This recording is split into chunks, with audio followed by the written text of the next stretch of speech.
It's Thursday! It's funny, because after Saturday's video, I've been noticing all the weird sounds I make more often than I have been in the past. But I can sort of clarify it by saying I was just practicing linguistics, phonetics, and trying to transcribe the sounds I was making. But no, I just make weird sounds. So, today I'll be talking about what if Pokemon were real, because I couldn't be bothered thinking of anything interesting to be talking about during the week. So, that's what you're gonna get.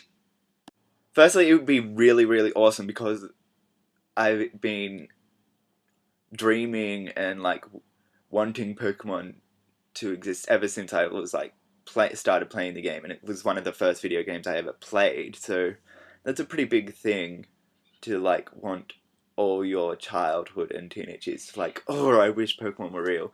But upon further thinking of it, there'd be quite a few issues that would have come about from Pokemon existing.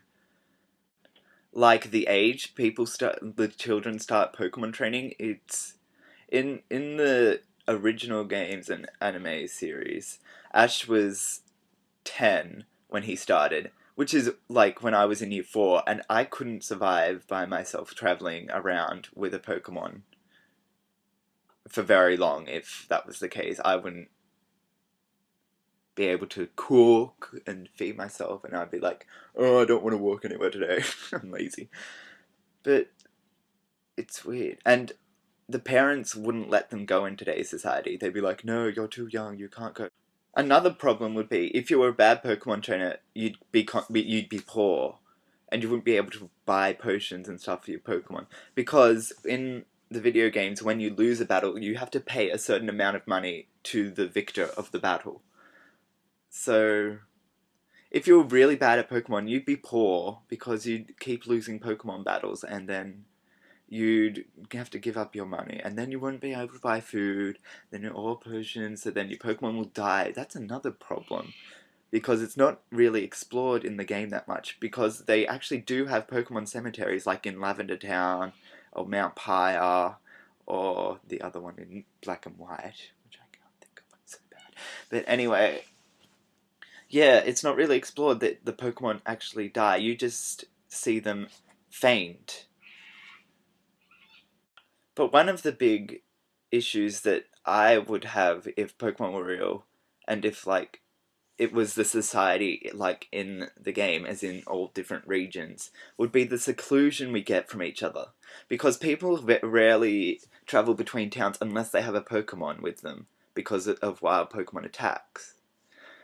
So, and the regions have only just started in the recent games to acknowledge the existence of other regions by referencing the Pokathlon in Goldenrod City in Black and White. There's a person who references that. So it's interesting to know that in the early stages, when you didn't really know about the other regions at all, so there wasn't really any communication between them. And living in a world like that would be really weird, because in today's society we all have social media and things, and I'm probably delving to interpreting this way too deeply. Because Pokemon is a form of escapism, so relating it to the real world doesn't really matter. So in reality, this video is about nothing, because you should never relate escapism stuff to reality, because that ruins the escapism. And on that note, I think I will leave you because I have nothing else to say, and I am out of ideas. So, unfortunately, there won't be a collaborative video on Saturday because I'm working for the election. Yay, I get money, and I'll be buying a 3DS with it, so that's exciting for me. Not working, but the 3DS. I'll post the link to my Tumblr, I suppose, because Caitlin did. So that's down there. also down there is two links to two of my friends' YouTube pages, Alan Monkey's Balls, I think, and Hong, and they both perform music, and they're both really good. So check them out while you're at it, I suppose. Okay, and okay, bye.